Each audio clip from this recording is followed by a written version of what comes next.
Hey, welcome to another episode of Worship Tech Booth Makeover featuring the tech booth here at South Fellowship Church. In this episode, we're going to talk about our lighting setup. More specifically, the software we're using to control our DMX-enabled lights. So it's the week before Easter. I'm actually filming this on Good Friday, and I thought to myself, it's a great week to completely change our lighting system.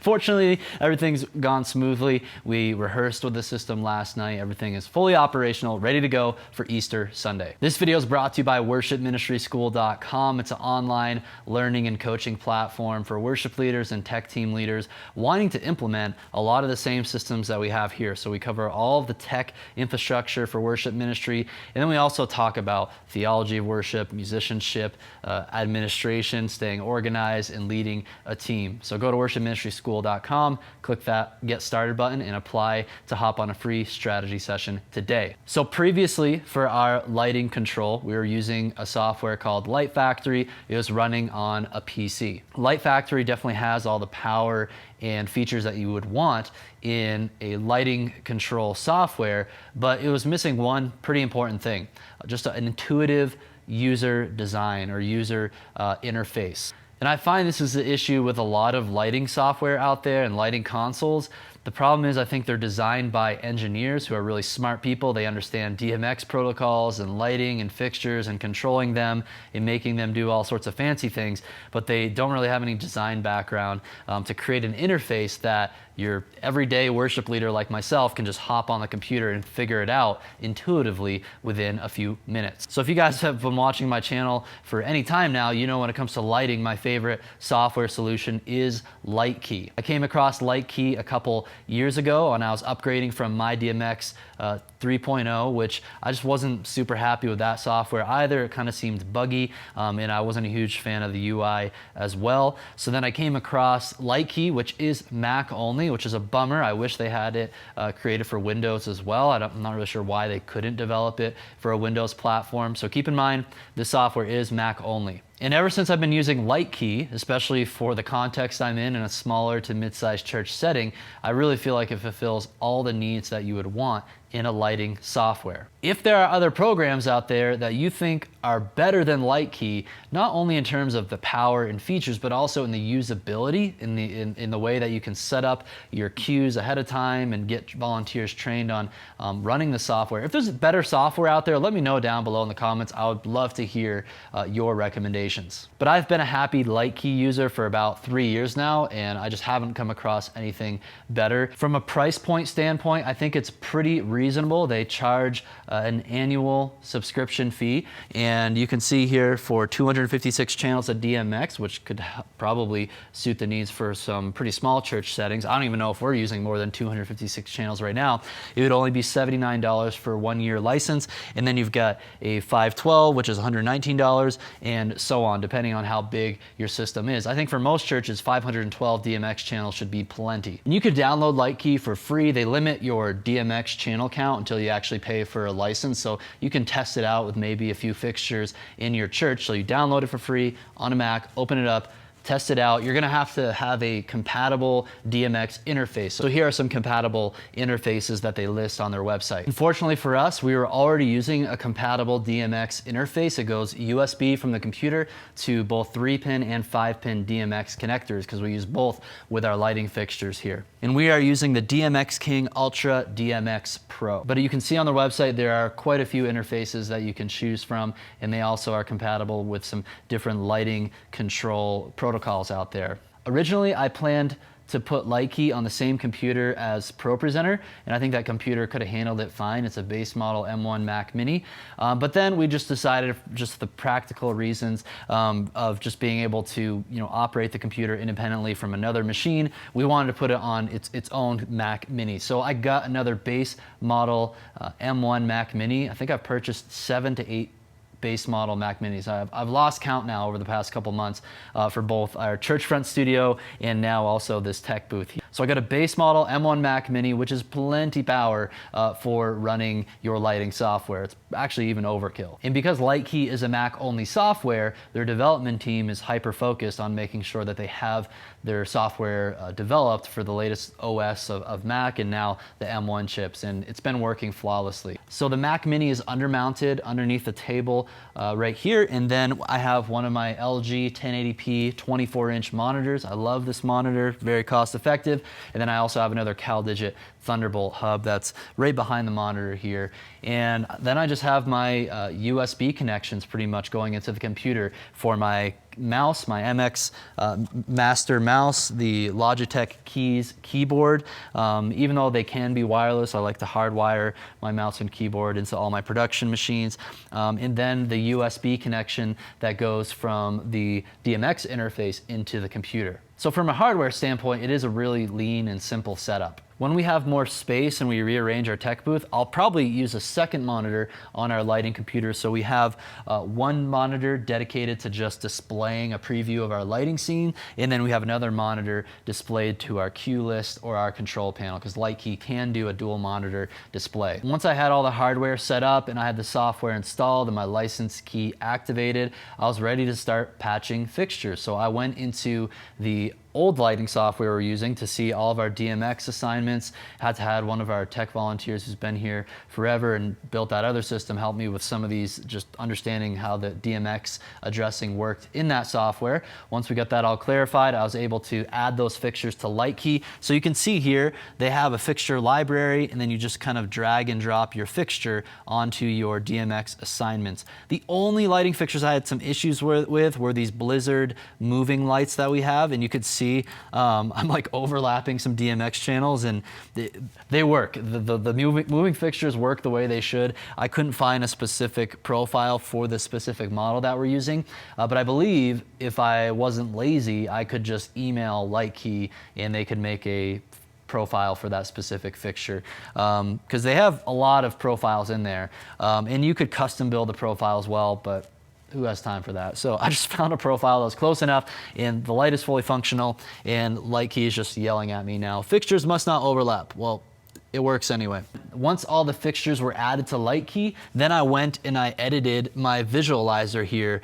This is one of my favorite things about Lightkey. It's simple, but I think visualizers are important, just so when I'm looking at the stage, I know, oh, here's our background lights right here. I want to go ahead and control these lights. I'll go to design mode, and I'll turn those up or down. There's a little blue beam there. You can see the blue beam on the back wall. Simple things like that, just for me, it makes it so much easier, and I can go through and I can spin the color wheel here to change different colors. If I want, I can also go and add an effect. So let's just go add some sort of wave effect to these lights.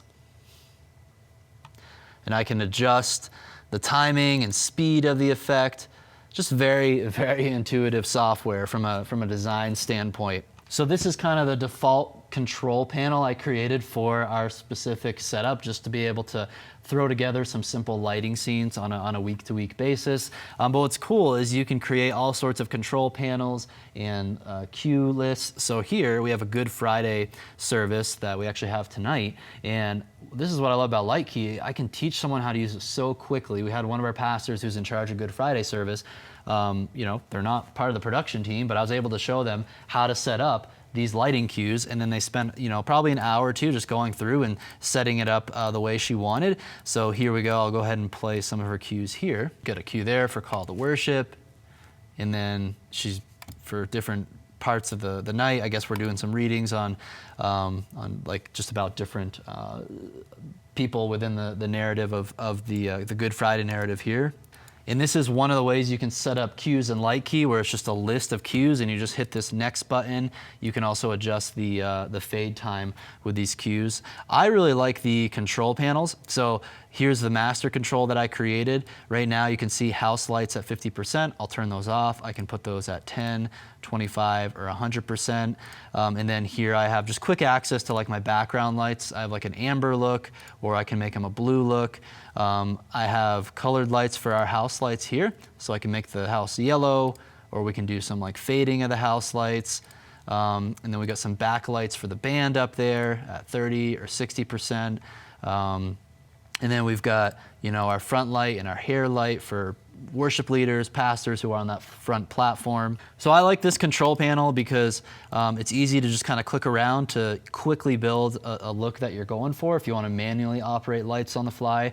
And then I can also create some MIDI templates in Ableton to queue up these different cues throughout my Ableton set list when we're running tracks and we want to automate lights. So here's a cue list that I built for our Easter Sunday set list, and Aaron, our worship pastor, is running tracks here in playback. What's cool is playback does do MIDI out. So I went through and I was able to just build some MIDI cues, and very simple. There's not a whole lot of extravagant cueing going on here. But what's cool is I can cue Lightkey from Pro Presenter. I can send a MIDI cue over. So I'll actually have Aaron right now. Can you go cue that reading that we do? So you're going to see this intro reading cue here is going to be cued once he clicks on that slide. I cast my mind to Calvary, where Jesus bled. So we have this like dramatic reading from the beginning verses of "Oh Praise the Name" there, and I just have this simple cue where it's very dim, kind of red house lights to kind of symbolize Calvary, the blood shed on the cross. So then at the beginning of our service, when we kick off the first song, they're going to start off at verse 3 of "Oh Praise the Name" after that reading you just heard. And you'll see here on the playback app, there's a little lighting cue right there. That's how the MIDI cues look like in playback. I'll press the play button. Once it hits that cue, it's going to cue up this right here. So that's when Aaron and the band will start playing and singing the song. And then we've got some, again, very simple cues, like when the song gets to the chorus and there's more energy, you'll see it switch to another look that's a bit brighter. So whether you're running MIDI from Pro Presenter or from the playback app or from Ableton, anything else that sends MIDI, Lightkey can listen for those MIDI notes and then cue up the appropriate cue that you have within your control panel. Another intuitive thing I love about the control panel is that if these cue buttons are adjacent to one another, it means only one of them will be activated at a time, which is kind of nice if you just want one look at a time. Or you can layer things. Let's say, I have one of these darker looks on right here, but I'm like, oh, the pastor just came up to say something. I can actually just pull up the front lights on that front platform independently of this other cue that I have going here. So that works when the buttons are not adjacent with one another. And again, I just love the simplicity of this software. We have other ministries coming in here, so I was able to create a cue button that says Celebrate Recovery. So when the Celebrate Recovery folks come in, they know they have a scene set for their particular event. They can just click on Celebrate Recovery, and then boom, they're ready to go. And then when they're done, they can just turn it off. Of course, you got like a master fader right here. And then I should also show you, if you want to control movers and stuff, that Lightkey makes that pretty easy as well. So I'll go ahead and I'll select one of the moving heads. This is the moving head that's a little quirky. I have to turn the strobe all the way up in order for it to work properly. But you can see here the mover fixture is on, and then I simply just kind of move this green looking circle thing around. And we made sure we had our fixture positioned properly, so just the way I'm looking at this circle here makes sense with how the light is actually moving around the room. In this mover here, I think it's got zoom as well. So if I do Shift Z, then I can go and make it a really wide wash or a really narrow beam. I was actually surprised these movers that we have, I was able to, they can actually function pretty well as key lights as well. They can have a nice kind of tungsten to daylight look to them. That looks great for lighting worship leaders and pastors. So what I did over here on the right side is I have all of these folders here that just have different presets for different looks, and I make these presets kind of for different sections of lighting. So here's our hair light, that's 60, 40, 20%. Here's our house effects lighting presets here for the color LED lights we have in the ceiling of the house. I really like these lights because they can add kind of energy to the room without shining lights in people's faces. It's just kind of coming down on top of them. So I'm a big fan of that, and just applying the effects in Lightkey is really simple. So that's Lightkey. That's our latest upgrade to our tech booth setup here. I'm a huge fan of it. Like I said, if you know of a better lighting software out there that really covers all the bases of the power and capability for modern DMX lighting, as well as user, just usability and user friendliness, let me know down below in the comments. But so far, I've not come across a lighting software better than Lightkey. The only downside is that it is Mac only. If you want to learn more about building tech systems in your worship ministry, then check out worshipministryschool.com. We do have a course specifically on church lighting, which features Lightkey as the primary software, how to patch things, how to get set up, how to use MIDI automation with software like Ableton Live. So go to worshipministryschool.com, click the Get Started button, complete the application form. We'll hop on a free strategy session for you and see which aspect of our program is the best fit for you in your ministry. Also, be sure to check out the other courses linked down below in the description, our sound course, broadcast mix mastery course, as well as our live streaming courses. And one more thing, very important to check out, is our worship ministry toolkit. And in that toolkit, I'm gonna list out in detail all of the specific gear that we are using within our tech booth here, and even some other recommendations that I have that we're not using specifically in this tech booth yet. Thanks so much for watching. Smash the like button, share it with your friends in ministry, and keep up the great work, and I'll see you next time.